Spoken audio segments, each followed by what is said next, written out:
Estamos de nuevo para abordar ahora un tema que habíamos enunciado al comenzar el programa, a propósito de las cifras que daban cuenta, por ejemplo, del encarecimiento de los precios de las viviendas, el difícil acceso de los chilenos promedio, las familias chilenas promedio, a comprar una casa propia. A comprar una casa, digamos. Eso como que engancha harto con el tema que vamos a abordar ahora, que son los índices de endeudamiento de también los chilenos, donde se están mostrando niveles además de morosidad que son preocupantes. Y queremos ahondar en el tema con el decano de la Facultad de Economía y Negocios de la Universidad San Sebastián, Sergio Mena, a raíz de este informe que pone el acento en la deuda morosa. Este es un estudio que se trabajó con la compañía Equifax.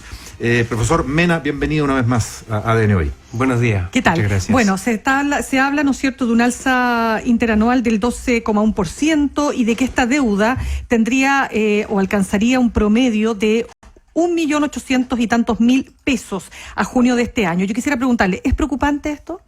Yo creo que el informe que nosotros entregamos el día de ayer tiene antecedentes que son preocupantes, algunos yo creo que más que otros, pero también tiene noticias buenas. Me gustaría partir primero declarando que si nosotros vemos esto en perspectiva, en los últimos 5 años, nosotros en la primera parte, hace 4 o 5 años atrás, nosotros teníamos un crecimiento en el número de personas morosas en torno al 10%, al 12%, o sea, teníamos 2 dígitos.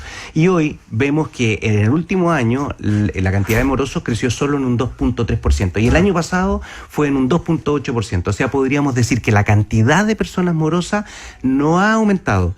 No obstante, el crecimiento en el promedio de la deuda morosa sí, efectivamente, creció en un 12%. Ya, y eso es más que lo que cabría esperar considerando otros indicadores como el aumento del costo de la vida o de los mismos ingresos de la gente. O el crecimiento. Económico. Efectivamente. Ya, y por lo mismo. Es más, o sea, la deuda morosa igual, aunque ha crecido menos que antes. Ha crecido menos la cantidad de personas, ya, más el monto promedio que las personas que están endeudadas tienen. Ya. Ahora, desde esta perspectiva, me parece importante primero despejar que cuando uno habla de un 12% en promedio, es el promedio. Claro. Existen grupos que tienen un crecimiento menor y otros que tienen un crecimiento mayor.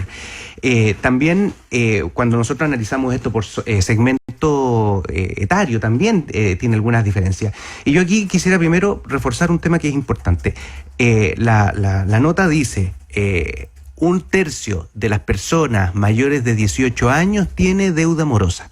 Y dentro de este grupo tenemos personas que son morosos por primera vez, morosos que son intermitentes y morosos que son permanentes.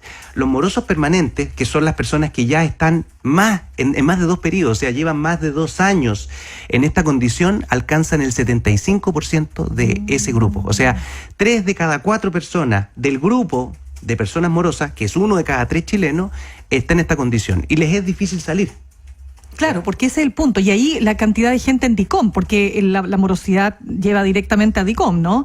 Y por lo tanto la imposibilidad de acceder a créditos, de hipotecarios, de consumo, en fin. Entonces, quisiera hacer esa combinación ahí. ¿Cómo se produce esa relación? A ver, primero, esto no es deuda, sino que es deuda morosa. Ah, le entiendo. Ya. Son personas que han incumplido sus compromisos financieros. También me parece importante registrar qué es lo que es la deuda y para qué sirve la deuda. La deuda, yo creo que acá nosotros tenemos que ser muy responsables, como medios de comunicación, como universidad, al generar este informe, de no estigmatizarla. Creo que la deuda es un vehículo que permite el crecimiento y el desarrollo de las personas y de las familias. Me parece que la deuda es la que permite a una familia que anhela con tener la casa propia, tenerla. A una familia que quiere que sus hijos lleguen a la universidad y no cumple con el requisito para la gratuidad, poder seguir avanzando. Por tanto, la deuda que se administra, la deuda responsable, es un vehículo para el crecimiento. ¿Cuándo deja de ser responsable entonces? Cuando uno asume un monto que no es capaz de pagar.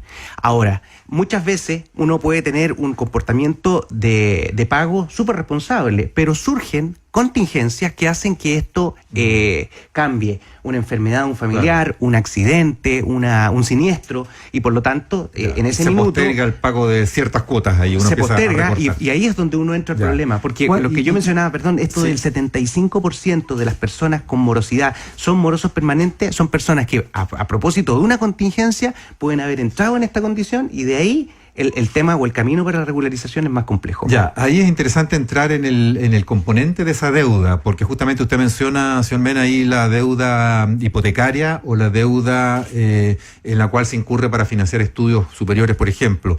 Pero esas normalmente son deudas benéficas, deudas virtuosas que tienen tasas de interés bajo, tasas de interés pagable, 2%, 3% anual.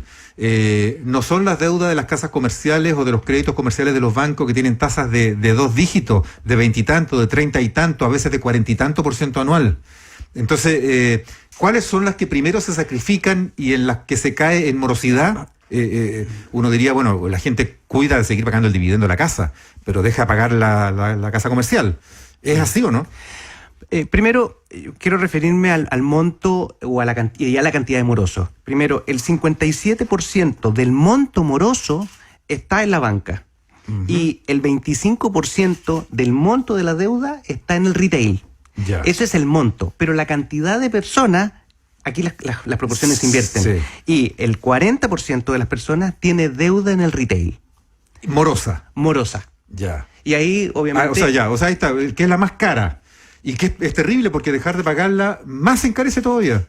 Sí, ahora... Y más fácilmente se cae en antiguamente sí, verde. Sí, pero también son de una magnitud menor, porque en general el retail entrega bienes de consumo durables de una magnitud mucho menor, pero al fin, cuando se informa como una deuda morosa, tiene el mismo impacto desde la perspectiva de la lectura. Uno está igual en la lista negra. Lo importante es saber cuándo pasamos de ser moroso a simplemente no pagar, que es el caso cuando las personas pasan a DICOM. Las personas que están morosas van a DICOM. O se informan. Las compañías tienen distintos criterios, las empresas, para informar, digamos, al día siguiente o algún tiempo después, esta morosidad.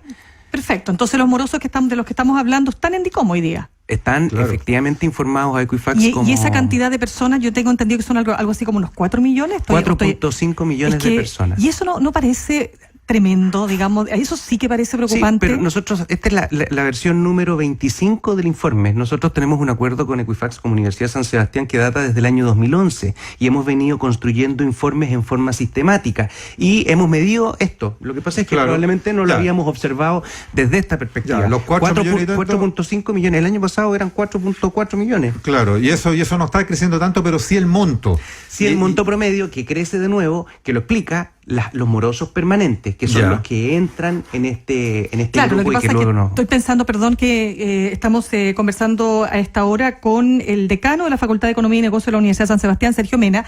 Estoy pensando, Sergio, también en el hecho de que estas personas que están en DICOM, es decir, cuando uno piensa que 4,5 millones de personas, porque no son solo chilenos, todas las personas que habitan este país, que están en esta situación, no pueden acceder a créditos hipotecarios, no pueden acceder a créditos de consumo, en fin, y entonces entran en un estado de asfixiamiento.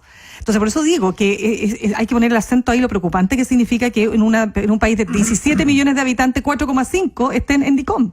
Yo no sería tan dramático en la forma de plantearlo, porque muchas de las personas que tienen esta morosidad y están informadas como deudores morosos, muchas compañías, al momento de entregar un nuevo financiamiento, un nuevo crédito, esto no necesariamente es una restricción. Y por eso es que finalmente las personas siguen agrandando, digamos, esta deuda. O sea, como estar en DICOM no significa que no accedan a ciertos créditos. Depende de cuál sea el criterio con que la compañía entrega un nuevo financiamiento. Por eso hay deudores permanentes. Por eso. Y hay algunas compañías, por ejemplo, si tú vas a comprar un auto... morosos permanentes. Tú quieres comprar un auto y vas a buscar un crédito directo desde una automotora. Esta automotora puede ser que considere tu morosidad o no.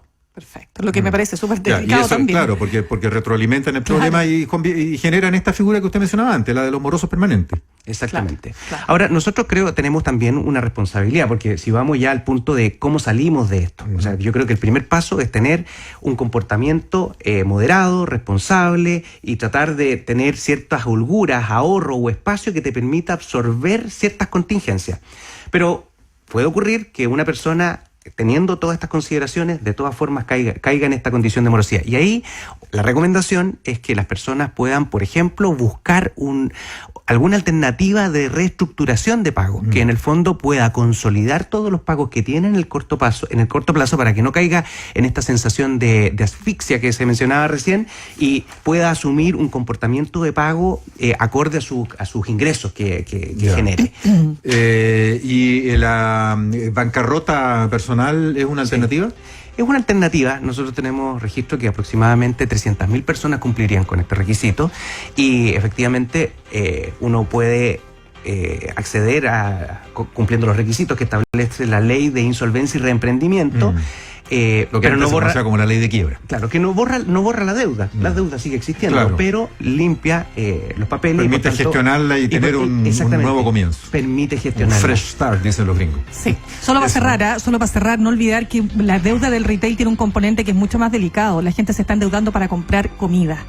Ojo con eso. Sí. De acuerdo, pero yo no quisiera, y vuelvo sobre el punto, creo que nosotros tenemos que ver la deuda como un vehículo de crecimiento y desarrollo de la familia chilena y que en la medida que se administre responsablemente permite que las personas progresen. Sergio Mena, decano de la Facultad de Economía y Negocios de la Universidad de San Sebastián, gracias por compartir detalles de este estudio que acaban de dar a conocer ustedes o están dando a conocer hoy día junto con Equifax.